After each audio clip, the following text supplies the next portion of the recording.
저녁 7시 현관문이 열리는 소리와 함께 박진호의 굳은 얼굴이 어둠 속에서 나타났다. 그는 국내 굴지의 광고회사 제1기획에 잘 나가는 마케팅 팀장이었고 야망과 허영으로 가득 찬 사내였다.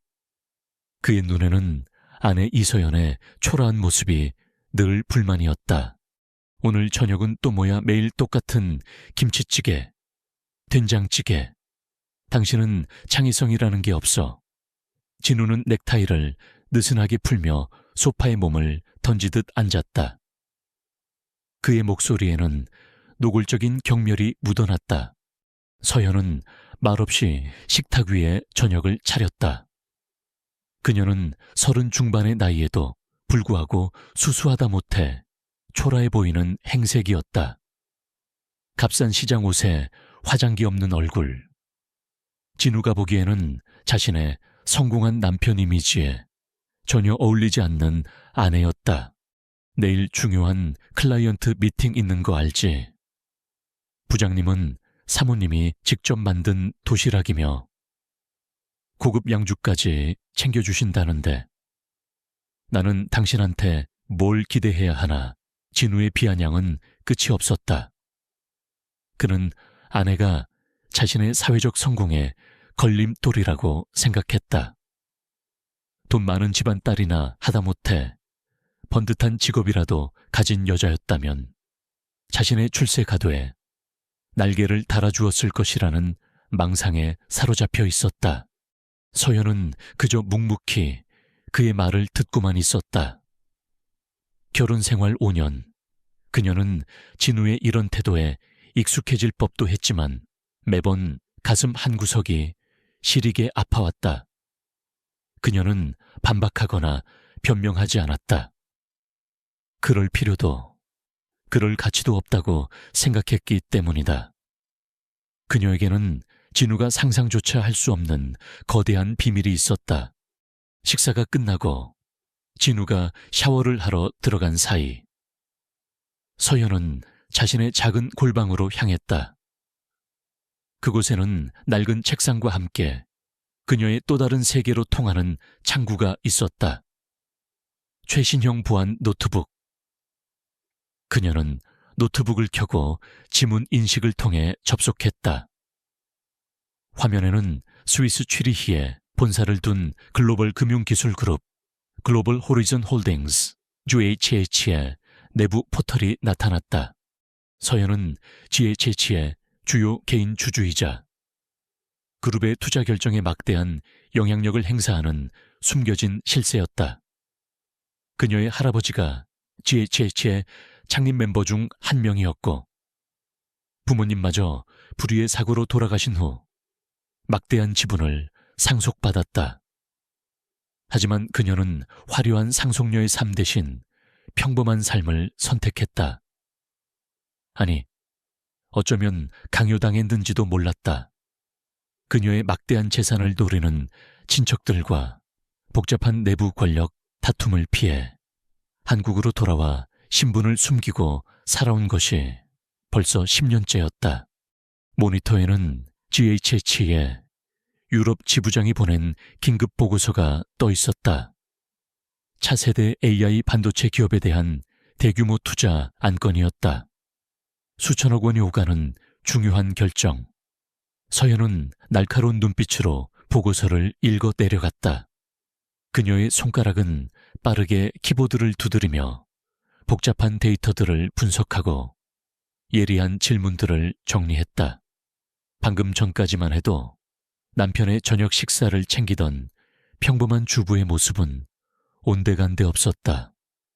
그곳에는 냉철한 판단력과 카리스마를 지닌 사업가 이서연만이 존재했다. 알렉스, 보고서 잘 봤습니다. 하지만 몇 가지 추가 검토가 필요할 것 같군요. 특히 경쟁사 기술력 분석과 시장 리스크 평가 부분이 미흡합니다.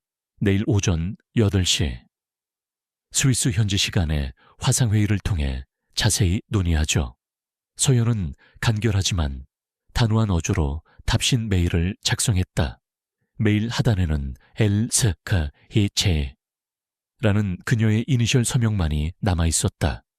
모에체이치 내부에서도 그녀의 정확한 신원을 아는 이는 극소수에 불과했다. 그때 욕실 문이 열리는 소리가 들렸다. 서연은 재빨리 노트북 화면을 껐다. 진우가 언제나처럼 불만 가득한 표정으로 방 안을 기웃거렸다. 당신, 또 그 고물 컴퓨터 붙들고 뭐 하는 거야, 전기세.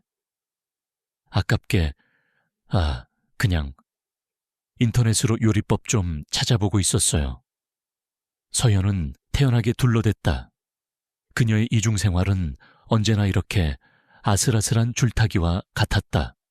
진우는 아내의 말을 믿는다는 듯, 혹은 관심 없다는 듯, 고숨을 치고는 침실로 들어가 버렸다. 그는 꿈에도 몰랐을 것이다.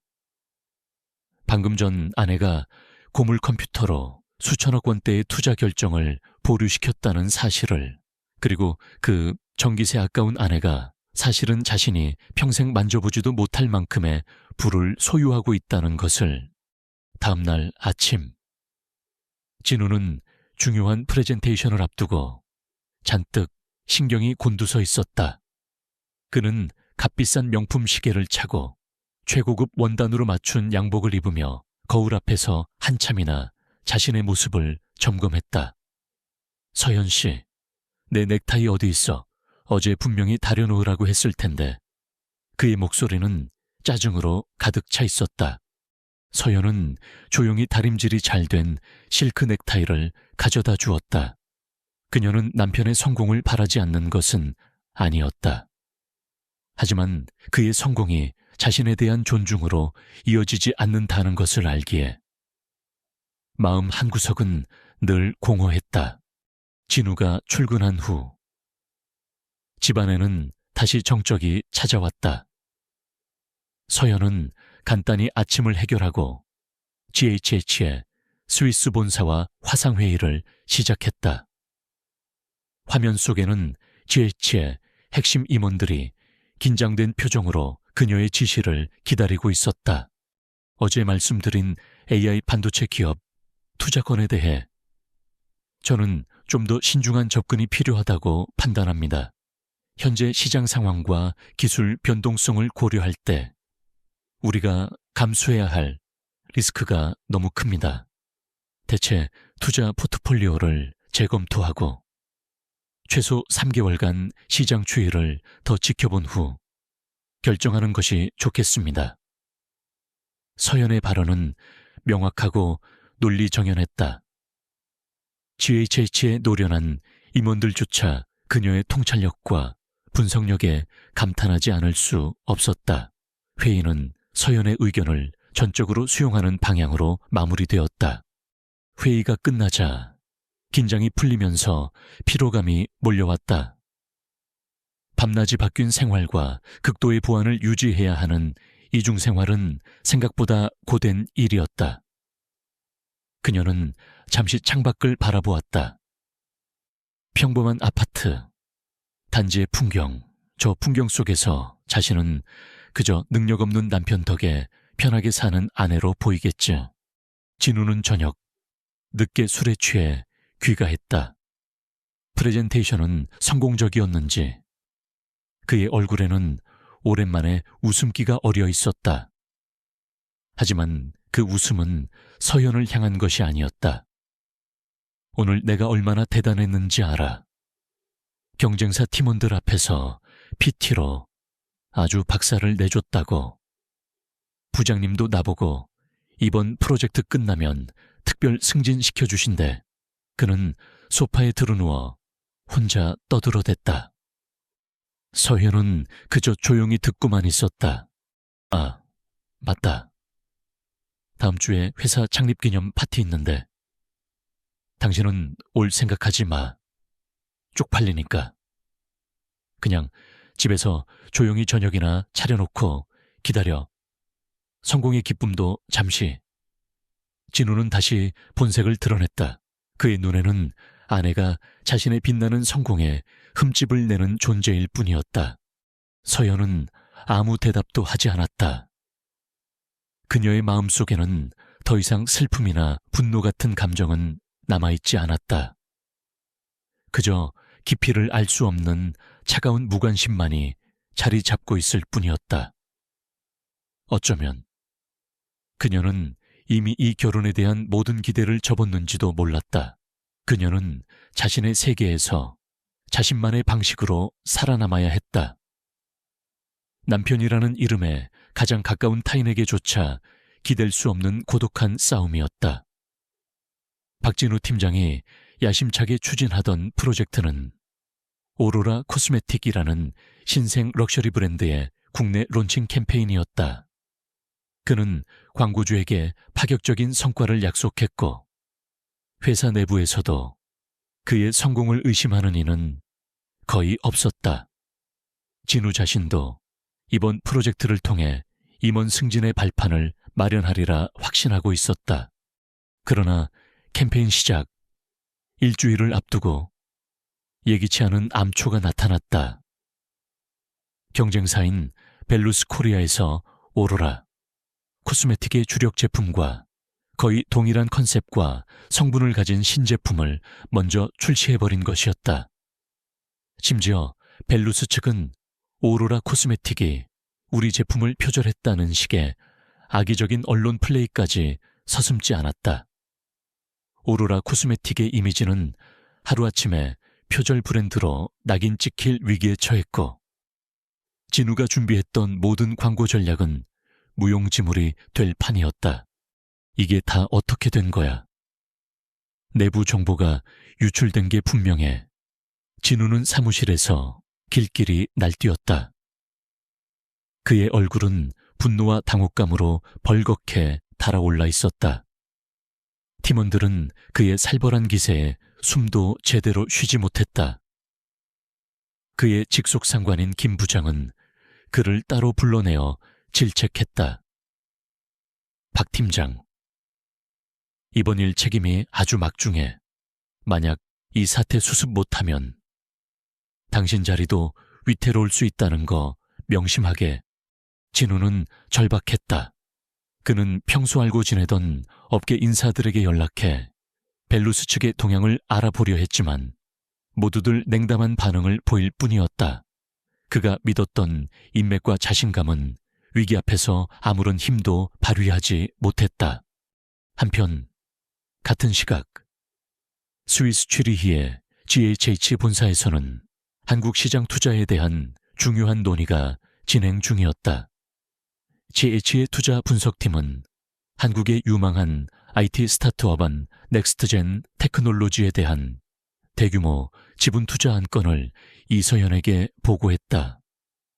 넥스트젠은 독보적인 인공지능 기반 데이터 분석 기술을 보유하고 있었고 GH의 기존 사업 포트폴리오와 강력한 시너지를 낼 수 있을 것으로 기대되었다.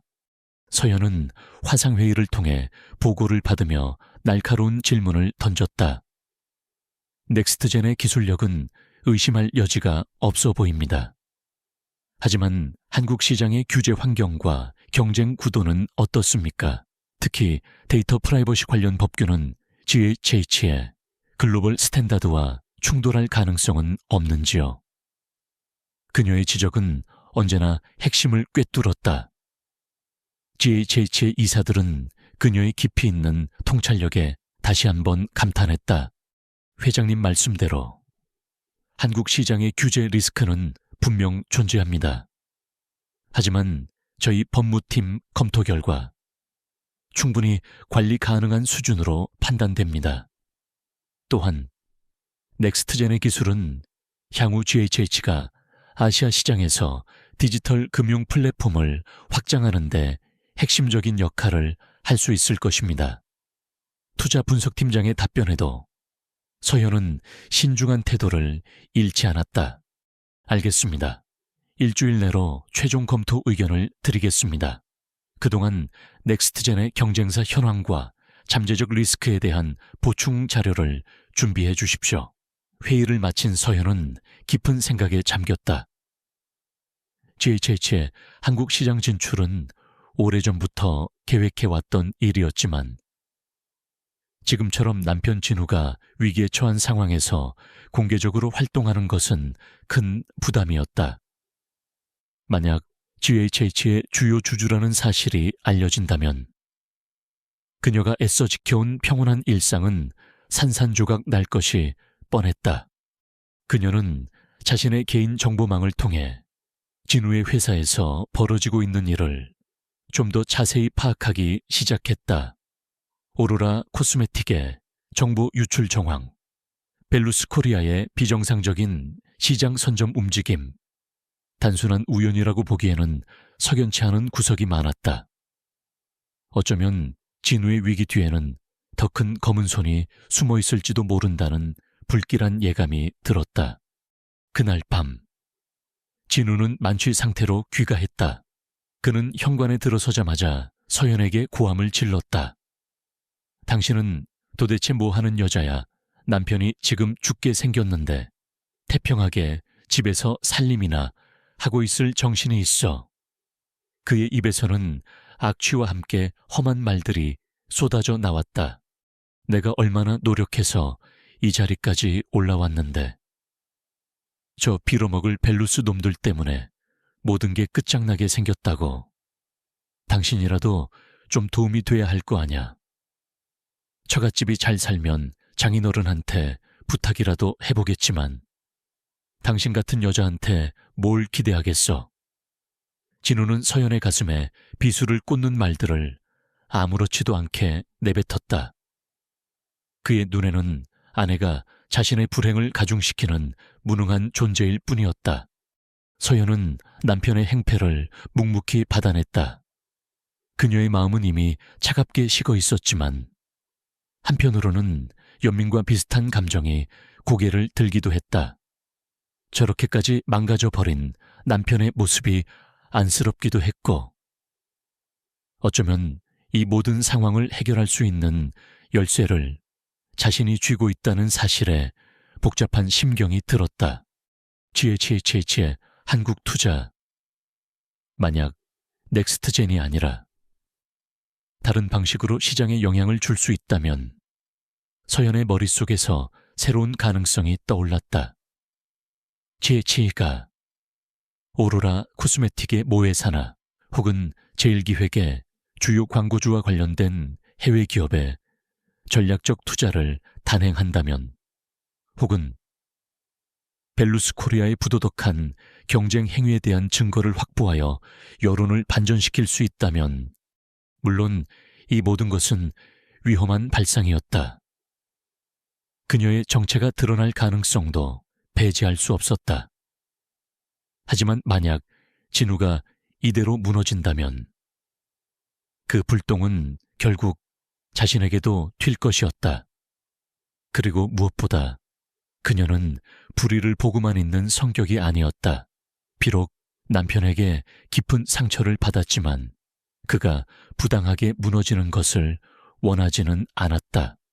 다음 날 서연은 GH의 알렉스 이사에게 비밀리에 연락했다. 알렉스, 한국의 제일기획과 벨루스 코리아라는 회사에 대해 자세히 조사해 주실 수 있겠습니까? 특히 두 회사 간에 최근 경쟁 상황과 비윤리적인 사업 관행이 있었는지 여부를 확인해 주십시오. GH의 공식적인 조사가 아닌 제 개인적인 요청입니다. 회장님, 물론입니다. 즉시 알아보겠습니다. 알렉스는 서연의 갑작스러운 요청에도 당황하지 않고 침착하게 대답했다. 그는 서연의 숨겨진 능력과 영향력을 누구보다 잘 알고 있는 인물 중 하나였다. 서연은 다시 한번 선택의 기로에 섰다. GH의 막대한 자금력과 정보력을 이용해 남편의 위기를 해결할 것인가? 아니면 자신의 정체를 숨기고 이 모든 상황을 외면할 것인가? 그녀의 결정에 따라 앞으로의 운명은 또다시 거대한 소용돌이에 휘말릴 것이 분명했다. 그녀는 창밖의 어둠을 바라보며 길고 깊은 한숨을 내쉬었다. 폭풍 전야의 고요함이었다. 며칠 후 알렉스로부터 암호화된 파일이 이서연의 보안 메일함으로 도착했다. 파일에는 벨루스 코리아의 최근 마케팅 활동과 제일기획, 내부 정보 유출 가능성에 대한 초기 조사 결과가 담겨 있었다. GHH의 정보 분석팀은 벨루스 코리아의 신제품 출시 시점과 오로라, 코스메틱의 캠페인 정보가 기밀로 다뤄졌던 점 등을 근거로 단순한 우연 이상의 의도적인 방해 공작이 있었을 가능성을 높게 보고 있었다. 서연은 밤늦도록 서재방에서 그 보고서를 분석했다. 그녀의 손가락은 노트북 터치패드 위를 빠르게 움직이며 관련 기사와 기업 정보, 재무제표 등을 비교 검토했다. 과거 GHOH의 중요한 투자 결정을 내릴 때처럼 그녀의 두뇌는 수많은 정보의 조각들을 맞춰나가며 사건의 전체적인 그림을 그리고 있었다. 벨루스 코리아의 최근 자금 흐름에서 몇 가지 의심스러운 점이 발견되었고, 제1기획 내부의 특정 인물이 벨루스 측과 비밀리에 접촉한 정황도 희미하게나마 포착되었다.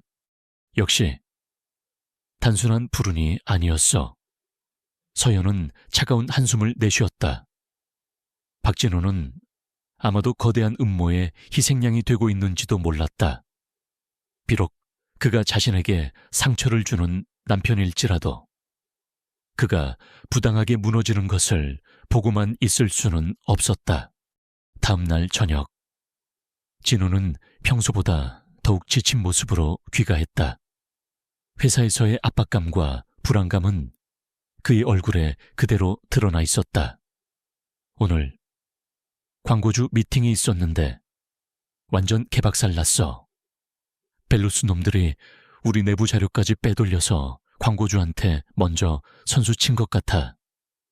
이젠 정말 끝인가 봐. 그는 소파에 주저앉아 절망적인 목소리로 중얼거렸다. 서연은 저녁 식사를 차리며 아무렇지도 않은 듯 말을 건넸다. 혹시 벨루스 쪽에서 광고주에게 어떤 제안을 했는지 구체적으로 아세요? 예를 들면 그들이 제시한 조건이나 마케팅 전략 같은 거요. 가끔은 경쟁사의 전략을 역이용할 수도 있다고 하던데요. 예전에 어떤 책에서 읽은 것 같아요. 그녀의 질문은 마치 지나가는 말처럼 평범했지만 그 안에는 날카로운 통찰이 담겨 있었다. GHH에서 수많은 기업 인수합병과 경쟁 전략을 검토해온 그녀의 경험에서 우러나온 것이었다. 진우는 아내의 말에 잠시 귀를 기울이는 듯 했지만 이내 코웃음을 쳤다. 당신이 뭘 안다고 그런 소리를 해. 책에서 읽은 거랑 현실은 달라. 지금 내 상황이 얼마나 심각한지 알기나 해. 그는 여전히 아내를 무시했지만 서연의 질문은 그의 머릿속 어딘가에 작은 파문을 일으켰다. 경쟁사의 전략을 역이용한다. 며칠 뒤 서연은 GHH의 유럽 본부와 중요한 화상회의를 가졌다. 넥스트젠 테크놀로지 투자건에 대한 최종 결정이 임박해 있었고 그녀의 의견이 결정적인 역할을 할 터였다.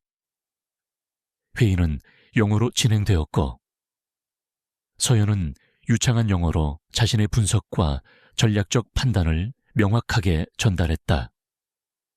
넥스트젠의 기술적 잠재력은 높이 평가하지만 단독 투자보다는 GHHO의 기존 핀테크 자회사와의 시너지를 극대화하는 방향으로 M&A를 추진하는 것이 장기적으로 더 유리하다고 판단됩니다. 이를 위해 그때 진우가 예고 없이 서재 방문을 벌컥 열었다. 그는 서연이 헤드셋을 끼고 유창한 영어로 누군가와 심각한 대화를 나누는 모습에 순간적으로 할 말을 잃었다. 화면에는 외국인들의 얼굴과 복잡한 그래프들이 스쳐 지나갔다. 당신, 지금 뭐 하는 거야? 진우의 목소리에는 당혹감과 의심이 뒤섞여 있었다. 서연은 태연하게 헤드셋을 벗으며 화면을 빠르게 껐다. 아, 그냥 예전에 알던 외국인 친구랑 오랜만에 통화 좀 했어요. 별일 아니에요. 그녀의 표정은 너무나 평온해서 오히려 진우의 의심을 더욱 키웠다.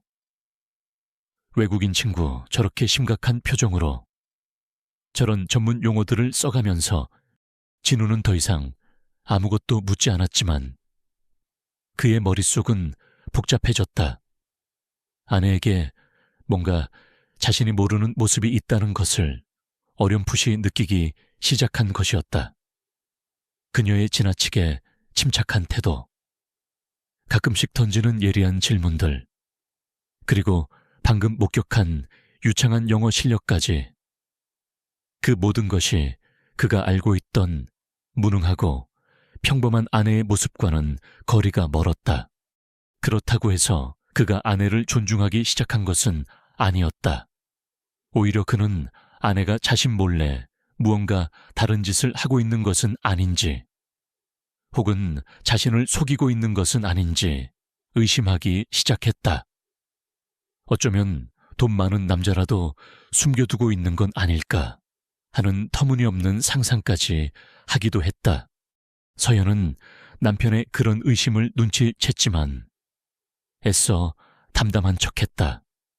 그녀는 자신의 이중생활이 언제까지나 안전할 수는 없다는 것을 잘 알고 있었다. 하지만 아직은 모든 것을 드러낼 때가 아니었다. 그녀는 진우의 위기를 해결하기 위해, 그리고 어쩌면 그 과정에서 자신도 보호하기 위해 더욱 치밀하게 움직여야 했다. 알렉스를 통해 벨루스 코리아의 내부 비리 증거를 수집하는 동시에 GHLG의 한국 시장 투자 계획을 조심스럽게 수정해 나갔다. 넥스트젠 테크놀로지 인수합병건은 예정대로 추진하되 그 과정에서 한국의 유력 로펌이나 컨설팅 회사와 협력하여 자연스럽게 GHH의 존재감을 드러내는 방식을 고려했다. 만약 상황이 여의치 않다면 자신이 직접 나서야 할지도 모른다는 최악의 시나리오까지 염두에 두었다. 진우의 회사는 점점 더 수렁 속으로 빠져들고 있었다. 광고주와의 계약은 파기될 위기에 놓였고 은행 대출금 상환, 압박까지 받기 시작했다.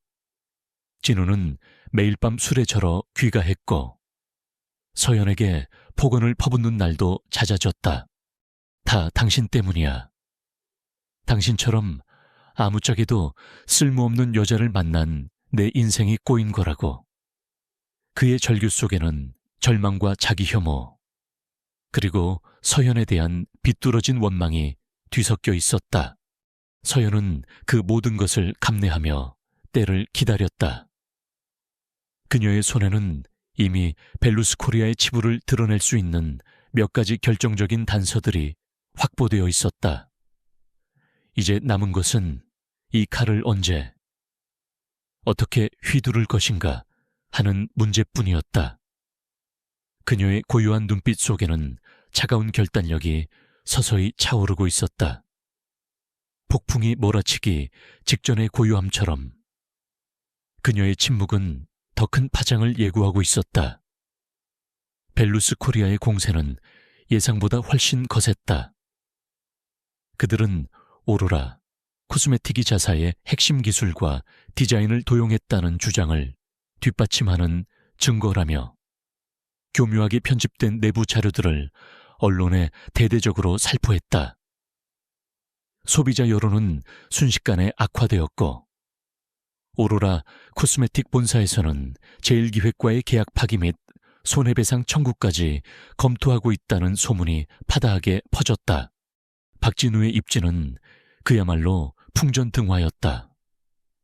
김 부장은 매일같이 그를 호출해 진행 상황을 다그쳤고 동료들은 노골적으로 그를 피하기 시작했다. 한때 사내에서 가장 촉망받던 마케팅 팀장은 이제 실패한 프로젝트의 책임자, 회사의 골칫덩어리로 전락할 위기에 놓인 것이었다. 박 팀장, 이번 주까지 이 사태 해결 못하면 자네도 더 이상 이 자리에 앉아있기 힘들다는 거 알지? 김 부장의 마지막 통첩은 진우의 가슴에 비수처럼 꽂혔다. 그는 밤낮으로 뛰어다니며 광고주를 설득하고 벨루스 측의 주장을 반박할 자료를 찾으려 애썼지만 모든 것은 허사였다. 그가 의지했던 학연. 지연은 차갑게 등을 돌렸고 그의 오만했던 과거는 이제 조롱거리로 전락했다. 절망감에 휩싸인 진우는 매일 밤 술독에 빠져 살았다. 그리고 그 분노와 좌절감은 어김없이 아내 이서연에게로 향했다. 당신은 도대체 왜 이렇게 아무짝에도 쓸모가 없는 거야. 내가 이렇게 죽을 지경인데 당신은 집에서 편안하게 숨만 쉬고 있잖아. 그는 현관에 들어서자마자 서연에게 고함을 질렀다. 그의 눈에는 아내가 자신의 불행을 방관하는, 심지어 즐기는 것처럼 보이기까지 했다.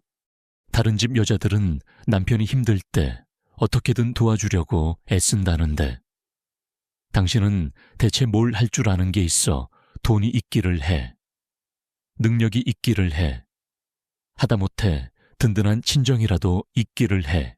당신 같은 여자랑 결혼한 내 팔자가 기구한 거지. 그의 입에서는 차마 입에 담지 못할 폭언들이 쏟아져 나왔다. 그의 자존심은 산산조각 났고 그 파편은 가장 만만한 상대인 서연에게로 무차별적으로 날아들었다. 서연은 남편의 폭언을 묵묵히 듣고만 있었다. 그녀의 마음은 이미 어떤 감정도 느끼지 못할 만큼 차갑게 식어 있었다. 다만 저렇게까지 망가져버린 남편의 모습에서 일말의 연민과 함께 이 모든 상황을 끝내야 한다는 냉정한 결심만이 더욱 굳어질 뿐이었다. 그녀는 더 이상 박진우가 스스로 이 위기를 헤쳐나갈 수 없다는 것을 깨달았다. 그리고 이대로 그가 무너진다면 그 불똥은 결국 자신에게도, 그리고 어쩌면 GHH의 한국 시장 투자 계획에도 영향을 미칠 수 있었다. 그녀는 움직여야 했다. 비록 그 방법이 자신의 정체를 드러낼 위험을 감수해야 할지라도 서연은 밤늦게 스위스에 있는 알렉스 2세에게 긴급 화상 통화를 요청했다. 화면에 나타난 알렉스의 얼굴에는 피곤한 기색이 역력했지만 서연의 호출에 즉각 응했다. 회장님, 무슨 일이십니까, 알렉스? 지금부터 제 말 잘 들으세요. GHH의 자회사 중 유럽 시장에서 코스메틱 원료 사업을 하는 헬베티카 바이오 솔루션, 있죠. 그 회사를 통해 벨루스 코리아의 핵심 원료 공급처인 프랑스 아로마텍, 세대한 지분 인수 또는 독점 공급 계약을 긴급히 추진해 주십시오. 조건은 우리가 원하는 대로 가져올 수 있도록 최대한 공격적으로 진행하세요. 서연의 목소리는 낮고 단호했지만 그 안에는 거스를 수 없는 힘이 실려 있었다. 알렉스는 잠시 놀란 표정을 지었지만 이내 프로페셔널한 모습으로 돌아왔다. 회장님, 갑작스럽긴 합니다만. 알겠습니다. 즉시 가능한 모든 수단을 동원해 보겠습니다. 혹시 특별한 이유라도 있으신지요? 이유는 묻지 마세요. 알렉스, 이것은 단순한 사업적 결정이 아니라 GHH의 미래를 위한 중요한 포석이 될 수도 있습니다. 모든 과정은 철저히 비밀에 붙이고 저의 직접적인 지시 없이 어떠한 정보도 외부로 유출되어서는 안 됩니다. 아시겠습니까? 명심하겠습니다. 회장님. 통화를 마친 서연은 차가운 밤 공기를 마시며 잠시 생각에 잠겼다. 헬베티카 바이오 솔루션이 아로마텍을 장악하게 되면 벨루스 코리아는 핵심 원료 공급에 심각한 타격을 입게 될 터였다. 그것은 벨루스 코리아의 오만한 질주에 제동을 걸고 동시에 오로라 코스메틱과 제1기획에게 방역의 기회를 제공할 수 있는 한 수였다. 물론 이 모든 것은 GHH의 거대한 자금력과 정보력이 있기에 가능한 일이었고 그 배후에는 이서연이라는 숨겨진 그림자가 있었다. 며칠 후 국제경제뉴스에 작은 기사 하나가 실렸다. 스위스계 바이오 기업 헬베티카, 프랑스 아로마텍, 정역 인수 합의. 업계에서는 단순한 사업 확장으로 해석했지만 그 파장이 한국의 화장품 시장에까지 미칠 것이라고 예상하는 이는 아무도 없었다. 박진우 역시 산더미처럼 쌓인 자신의 문제에 치여 그런 해외 토픽 따위에는 신경 쓸 겨를조차 없었다. 하지만 서연의 보이지 않는 손은 거기서 멈추지 않았다. 그녀는 GHH의 법무팀과 외부 로펌을 통해 벨루스 코리아가 제1기획의 내부 정보를 빼돌린 정황과 오로라 코스메틱에 대한 악의적인 비방 행위를 입증할 수 있는 증거들을 차곡차곡 수집하기 시작했다. 이 모든 것은 철저히 익명으로 제1의 기관을 통해 진행되었다. 진우는 여전히 절망의 늪에서 허우적거리고 있었다. 회사는 그에게 사실상 해고 통보나 다름없는 무기한 대기 발령을 내렸고 은행에서는 대출금 상환을 독촉하는 전화가 빗발쳤다. 그는 이제 모든 것을 포기하고 싶었다. 그날 밤도 진우는 만취 상태로 집에 들어와 서연에게 행패를 부렸다. 다 끝났어. 이제 난 빈털털이라고. 당신 같은 여자 때문에 내 인생이 이렇게 망가졌어. 그는 바닥에 주저앉아 아이처럼 울부짖었다. 그의 오만했던 모습은 온데간데 없고 오직 처절한 패배자의 모습만이 남아있었다. 서연은 그런 남편을 물끄러미 내려다보았다.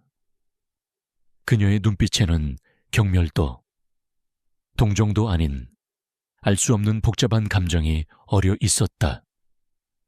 그녀는 조용히 자신의 방으로 들어가 노트북을 켰다. 화면에는 오로라 코스메틱 법률대응팀 귀하라는 제목의 익명 메일이 작성되어 있었다. 그 메일에는 벨루스 코리아의 부당 경쟁 행위를 입증할 수 있는 핵심 증거 자료들이 첨부되어 있었다. 서연은 잠시 망설였다. 이 메일을 보내는 순간 모든 것이 바뀔 터였다. 어쩌면 박진우는 기사회생할 수도 있겠지만 그 과정에서 자신의 비밀이 드러날 위험도 감수해야 했다. 하지만 그녀는 더 이상 망설이지 않기로 했다. 이것은 단순히 남편을 구제하기 위한 것이 아니었다. 자신의 존재를 부정하고 무시했던 세상에 대한, 그리고 무엇보다 자기 자신에 대한 정면 도전이었다. 그녀는 전송 버튼을 눌렀다. 이제 거대한 폭풍이 모든 것을 뒤엎을 시간이었다. 서울 중심부 초현대적인 디자인의 컨벤션 센터에서 아시아 미래 투자 포럼 AFAF의 화려한 막을 올렸다. 전 세계의 금융계 거물들과 혁신 기업의 CEO들 그리고 영향력 있는 투자자들이 한자리에 모이는 그야말로 아시아 경제의 미래를 가늠하는 중요한 행사였다. 박진우는 간신히 구한 초청장을 들고 행사장 구석에 초라하게 서 있었다.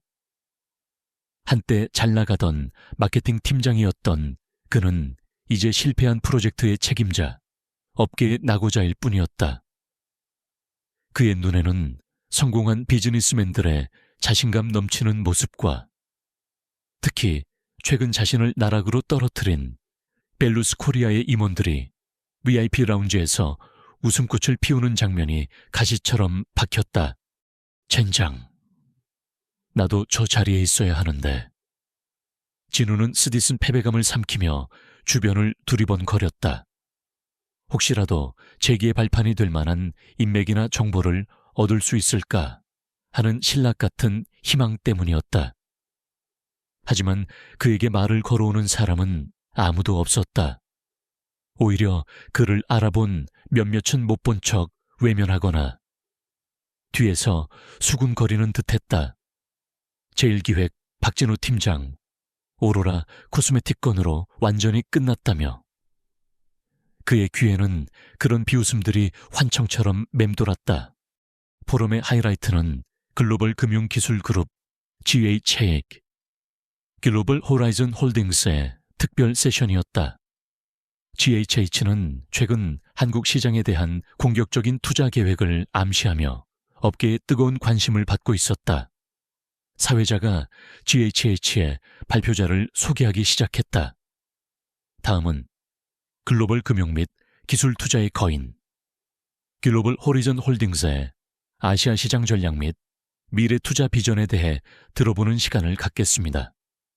GHH의 핵심 관계자이자 이번 아시아 투자 전략을 총괄하고 계신 분을 어렵게 모셨습니다. 큰 박수로 맞아주시기 바랍니다.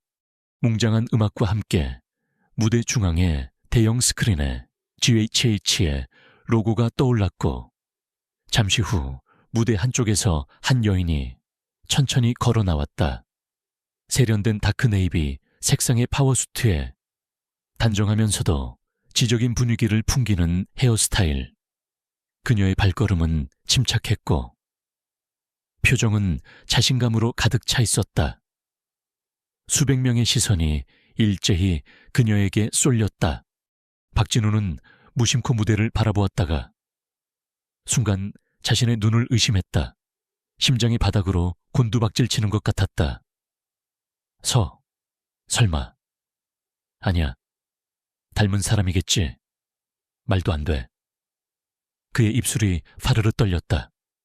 무대 위로 걸어 나오는 여인은 분명 자신이 매일 밤 구박하고 무시했던 아내 이서연이었다.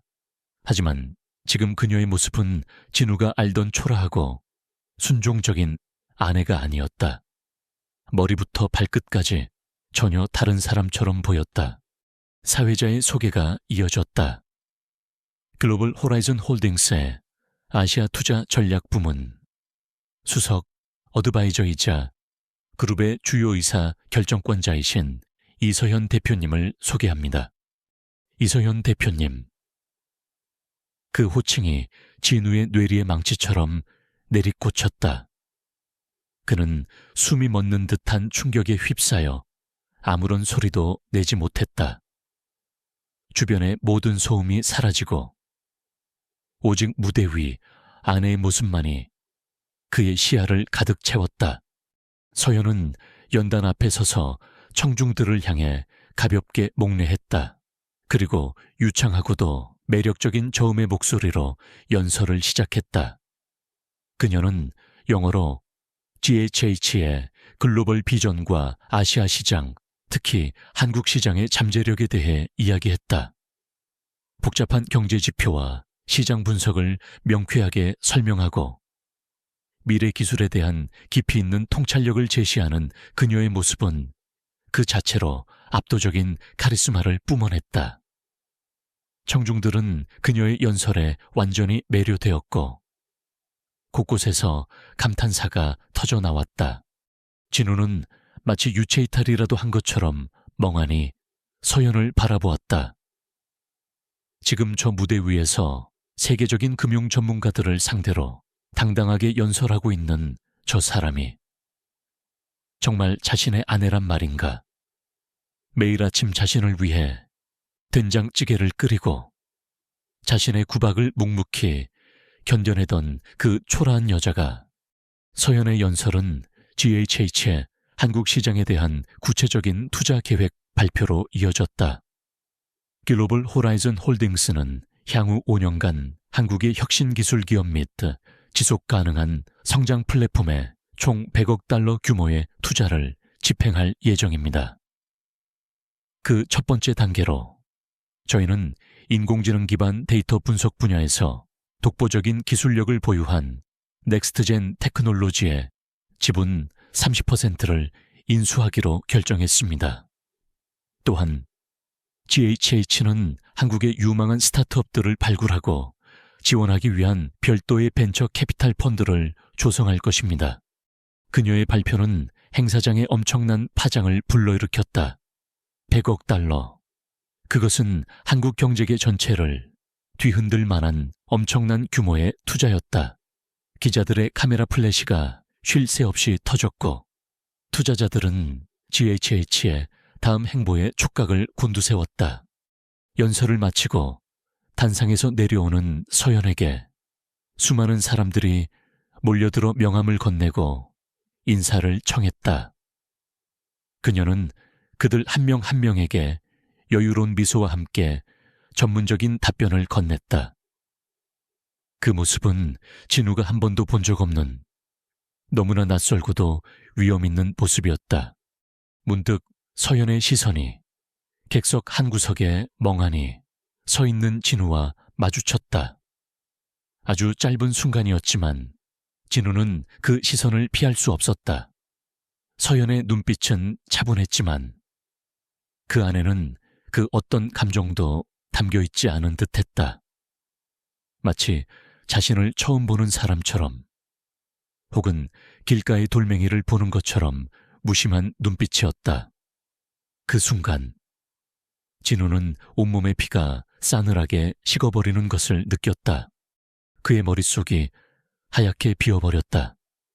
자신이 그동안 얼마나 어리석고 오만했는지, 자신이 얼마나 보잘것없는 존재였는지 처절하게 깨달았다. 자신이 무능하고 가난한 아내라고 경멸했던 여자가 사실은 자신이 감히 올려다볼 수도 없는 존재였다는 사실. 그 엄청난 진실 앞에서 그의 세계는 산산조각 나버렸다. 자존심, 허영심, 그리고 아내에 대한 경멸감까지, 그를 지탱해왔던 모든 것이 한순간에 무너져 내렸다. 진우는 비틀거리며 행사장을 빠져나왔다. 차가운 가을바람이 그의 뺨을 때렸지만 그는 아무것도 느낄 수 없었다. 그의 영혼은 이미 텅 비어버린 껍데기나 마찬가지였다. 그는 자신이 앞으로 어떻게 해야 할지, 이 믿을 수 없는 현실을 어떻게 받아들여야 할지 아무것도 알 수 없었다. 그저 이서연 대표라는 이름만이 그의 귓게 악몽처럼 맴돌 뿐이었다. 아시아 미래 투자 포럼에서의 충격적인 사건 이후 이서연과 글로벌 호리존 홀딩 GHH의 이름은 대한민국 경제계 전체를 뒤흔들었다.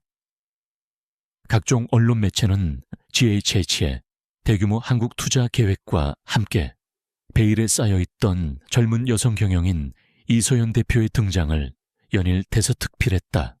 그녀의 통찰력 있는 연설과 카리스마 넘치는 모습은 순식간에 대중의 시선을 사로잡았고 그녀는 단숨에 한국 경제의 새로운 아이콘으로 떠올랐다.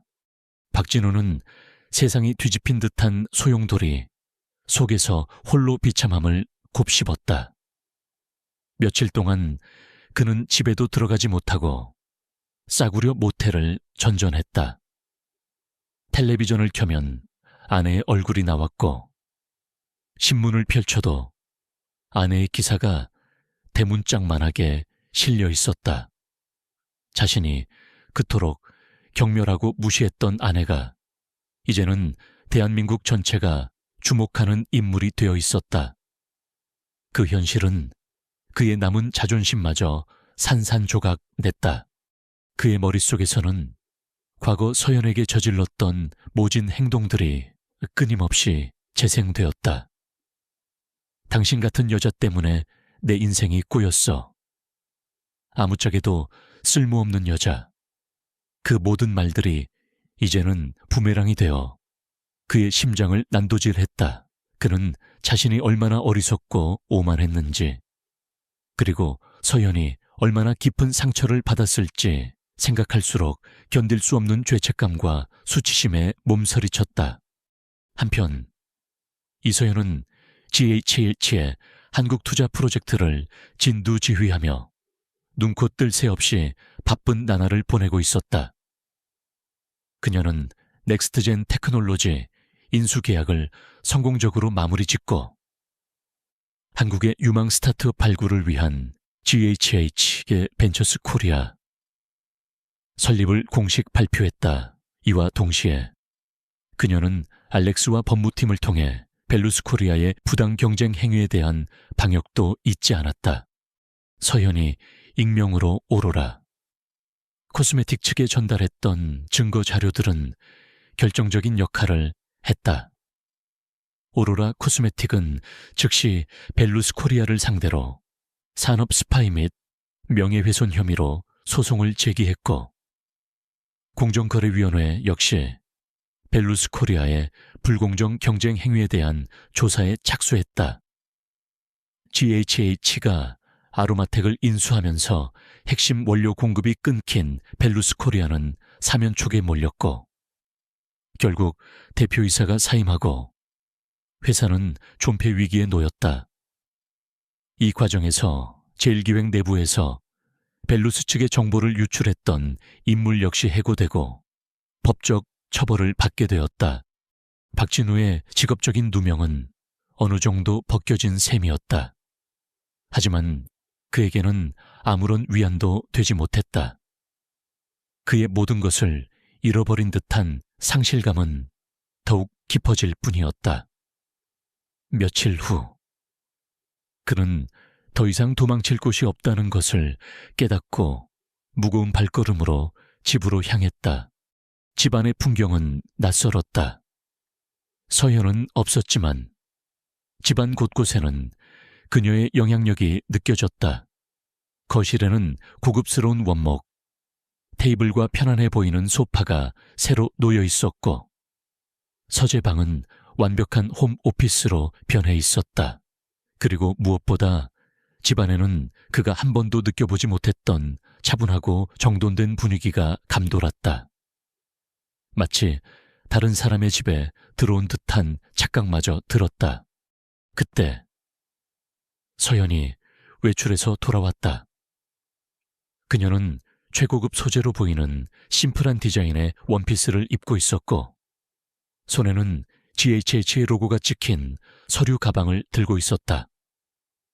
그녀의 모습은 며칠 전 포럼에서 보았던 것처럼 당당하고 우아했지만 동시에 싸늘한 거리감이 느껴졌다. 왔어요. 서연은 진우를 보고도 별다른 표정 변화 없이 짧게 인사했다. 마치 오랜만에 만난 비즈니스 파트너에게 건네는 인사처럼 건조했다. 진우는 차마 아내의 얼굴을 제대로 쳐다보지 못하고 고개를 숙였다. 서연 씨, 나 할 말이. 그의 목소리는 모기 소리처럼 기어들어갔다. 무슨 말인데요? 혹시 위자료 문제라면 추혜 변호사님 통해서 진행하시면 됩니다. 저는 당신이 제시하는 어떤 조건이든 대부분 수용할 의사가 있으니까요. 서연의 목소리는 얼음장처럼 차가웠다. 그녀는 이미 이혼을 결심한 듯했다. 아니, 그게 아니라 나는 정말 몰랐어요. 당신이 그런 사람인 줄. 내가 죽을 죄를 지었어요. 제발 한 번만 용서해줘요. 진우는 결국 서연 앞에 무릎을 꿇고 빌었다. 그의 눈에서는 뜨거운 눈물이 쉴 새 없이 흘러내렸다. 한때 세상을 다 가진 것처럼 오만했던 남자의 처절한 몰락이었다. 서연은 무릎 꿇은 남편을 차가운 눈으로 내려다보았다. 그녀의 마음속에는 그 어떤 동요도 일어나지 않았다. 지난 5년간 그가 자신에게 안겨준 상처와 모멸감은 이미 그녀의 마음을 단단한 갑옷처럼 둘러싸고 있었다. 용서라. 당신은 지금 그 말을 할 자격이 있다고 생각하세요? 박진우 씨. 그녀는 처음으로 남편의 이름을 불렀다. 하지만 그 호칭은 너무나 낯설고 차갑게 느껴졌다. 당신이 나에게 했던 모든 말들, 모든 행동들, 나는 아직도 어제 일처럼 생생하게 기억하고 있어요. 당신이 나를 얼마나 하찮게 여겼는지, 얼마나 경멸했는지, 이제 와서 내가 GHH의 대주주라는 사실을 알았다고 해서 당신의 그 진심 없는 사과를 받아줄 거라고 생각했다면 큰 오산이에요. 서연의 목소리는 단호했다. 그녀는 더 이상 과거의 순종적인 아내가 아니었다. 나는 정말 후회해요. 내가 얼마나 어리석었는지. 제발 기회를 한 번만. 기회는 이미 충분히 드렸어요.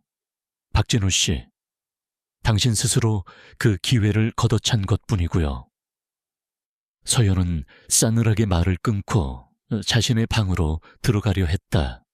진우는 절박하게 그녀의 다리를 붙잡았다. 서연아, 제발 내가 다 잘못했어. 내가 앞으로 정말 잘할게. 당신 없이는 살 수 없어. 그의 애원은 처절했지만 서연의 마음을 움직이지는 못했다. 박진우 씨, 우리 관계는 이미 끝났어요. 당신이 경멸했던 가난한 아내는 이제 없으니까요. 당신이 사랑했던 것은 진짜 내가 아니라 당신의 허영심을 채워줄 수 있는 존재였겠죠. 이제 그 허상에서 깨어날 시간이에요. 서연은 그의 손을 차갑게 뿌리치고 방으로 들어가 문을 잠갔다. 진우는 차가운 거실 바닥에 홀로 남아 오열했다. 그는 모든 것을 잃었다. 아내, 명예, 그리고 자신의 오만했던 세계까지.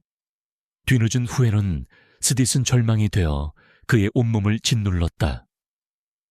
그가 그토록 경멸했던 아내의 진정한 가치를 깨달았을 때 이미 모든 것은 돌이킬 수 없을 만큼 멀어져 버린 후였다.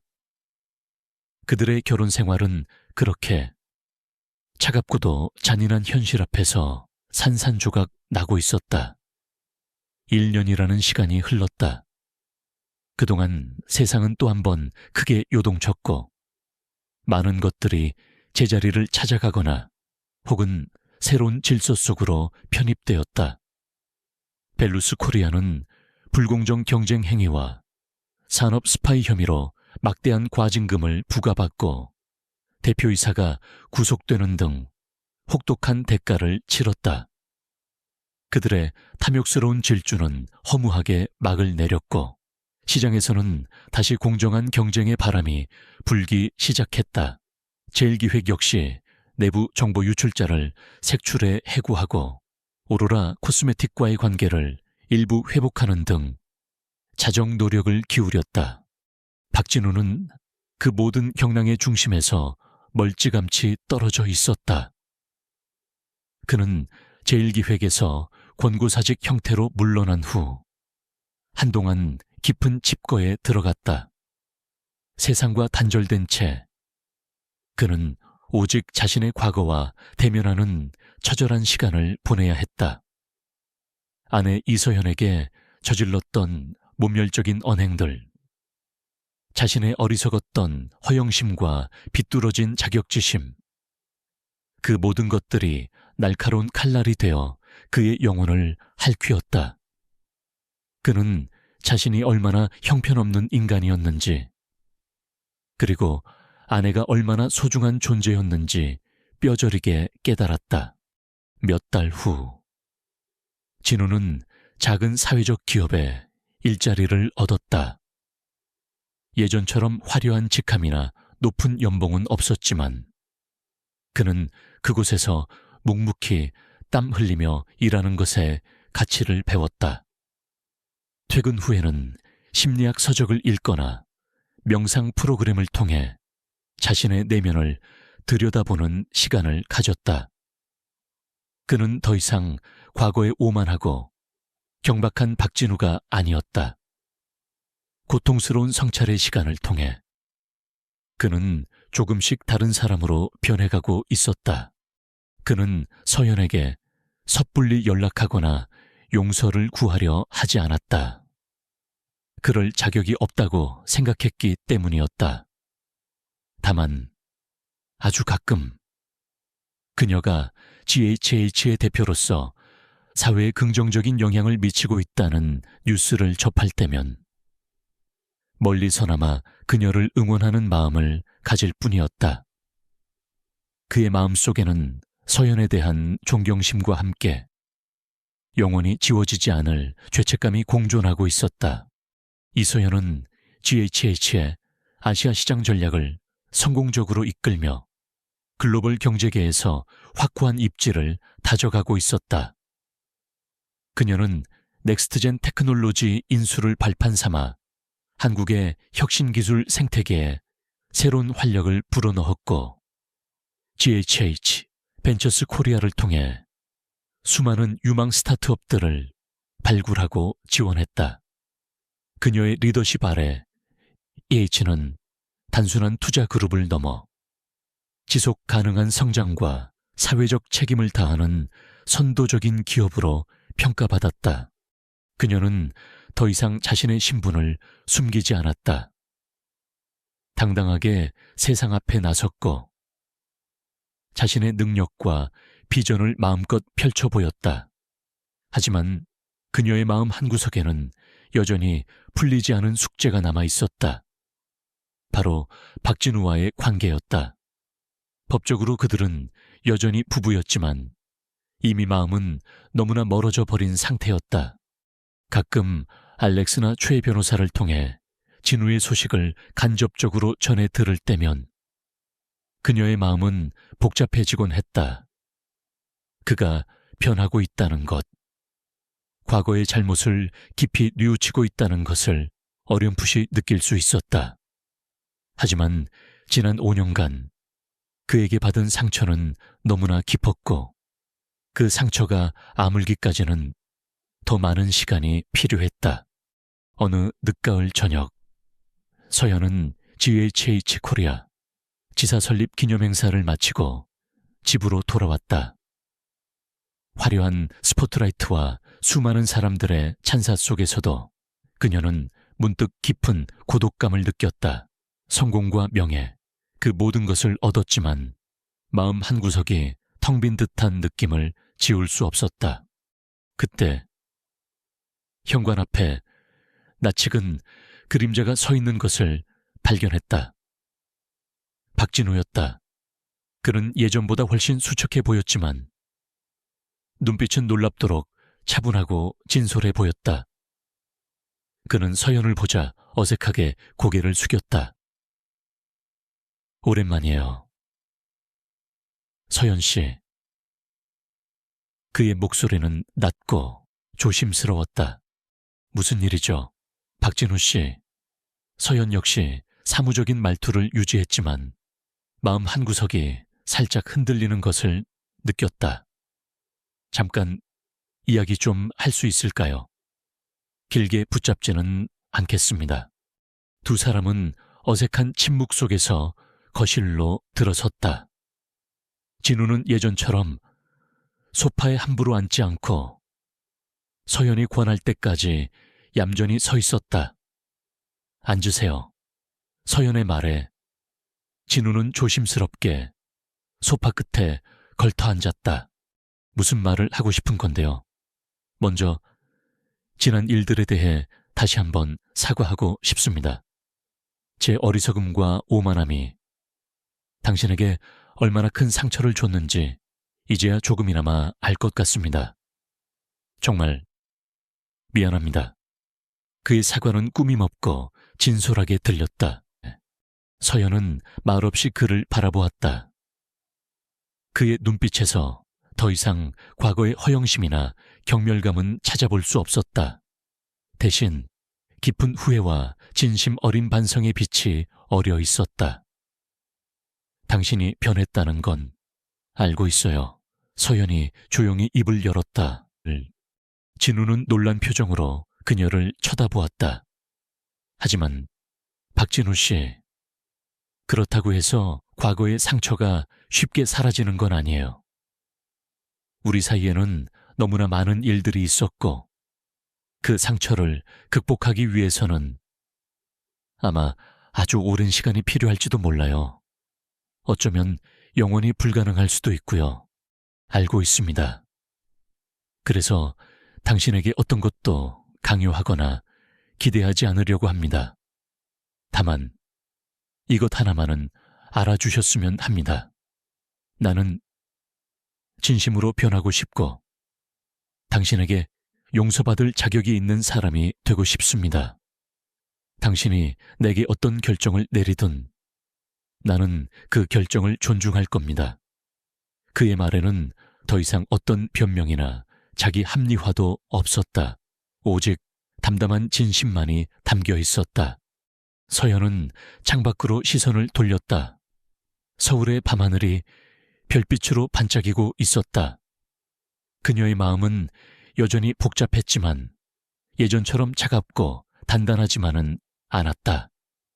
어쩌면 아주 작은 가능성이라도 남아있는 것일까? 그녀는 다시 진우를 바라보았다. 그의 눈빛은 여전히 그녀를 향해 있었고 그 안에는 간절한 기다림이 담겨 있었다. 박진우 씨, 서연이 천천히 입을 열었다. 우리에게 시간이 좀 더 필요할 것 같아요.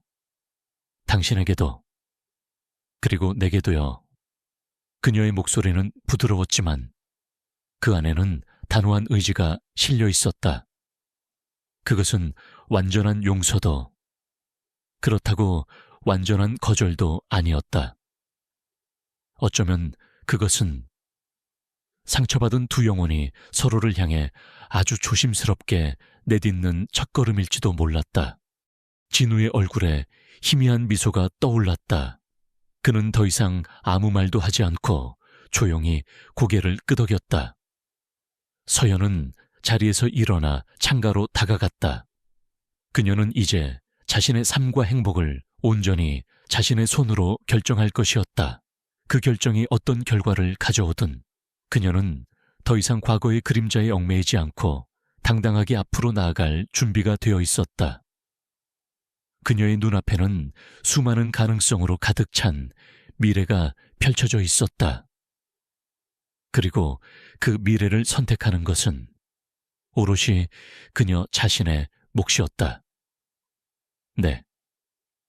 이렇게 또 하나의 이야기가 막을 내렸습니다. 이야기의 매 순간마다 저희 채널을 통해 귀 기울여 주시고 함께 해주신 청취자 여러분, 소중한 시간을 내어주셔서 진심으로 감사합니다. 여러분의 모든 청취와 응원이 저희에게는 더욱 좋은 작품으로 보답해 드릴 수 있는 가장 큰 힘이자 격려가 됩니다. 방금 들으신 이야기가 즐거우셨고 앞으로 더 많은 흥미로운 이야기들을 만나보고 싶으시다면 주저하지 마시고 저희 채널 구독 버튼과 알림 설정종 모양 아이콘을 꼭 눌러주셔서 새로운 작품 소식을 놓치지 마세요. 다시 한번 함께 해주신 모든 분들께 진심으로 감사드립니다. 언제나 즐겁고 의미 있는 시간 보내시길 바라며 다음 이야기에서 다시 뵙겠습니다. 안녕히 계세요.